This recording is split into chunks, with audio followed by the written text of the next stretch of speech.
barasaabka gobolka Salal ayaa xariga ka jaray xarunta caafimaadka hooyada iyo dhallaanka ee magaalada Saylac oo ay dawladda hoose ee degmada Saylac dib u habeyn ku sameysay. xafladani xariga jarista ayaa waxa goobjoog u ahaa maayirka degmada Saylac, maayir ku-xigeenka degmada Saylac, xogayaha fulinta dawladda hoose ee degmadaasi Saylac. sidoo kalena waxa goobjoog u ahaa isuduwaha wasaaradda caafimaadka ee gobolada Salal iyo Awdal, gudoomiyaha hay'adda qaran ee bisha cas Somaliland iyo waliba mas'uuliin kale oo aad u tiro badan. intaasi kadib waxa munaasabadani hadal kooban ka soo jeediyay maayirka degmada Saylac mudane Xuseen Iidla Barkhadle. wax qabadka la qabtay ama hay'adaha timaado ama councilku waa bixiye hadaan laga dhicin cadow kala dhanbala dibtalkiisu baahanaysa.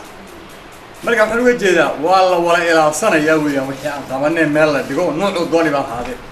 hadaan wala ilaalsan weynana dibtaan ka cabanaynin ma ku noqonaynaa weeyaan.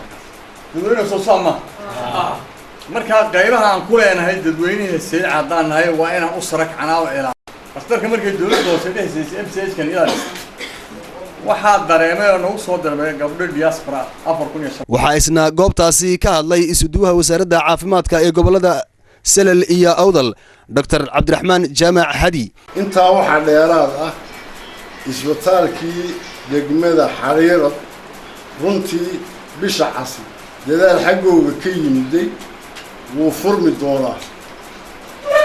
hadda waxa tababar ku jira dhakhtar qalliin iyo inuu suuxiyihiisii ugu dambeyntii waxa madashani soo gunaanaday barasaabka gobolka Salal mudane Cabdirasaaq Waabari Rooble. dawladda hoose ee Saylac oo iyadu halkan dhistay maalgelisay runtii waxaan leeyahay dadka reer Saylac ee cashuurta dawladda hoose siiyay way ka qayb galeen dhismaha halkan. waxa lagu dhisay waa cashuurtii dawladda hoose dadweynaha bixiyay ayay councilku ku maamuleen oo ku dhiseen. cidii cashuurta bixisay way ka qayb gashay.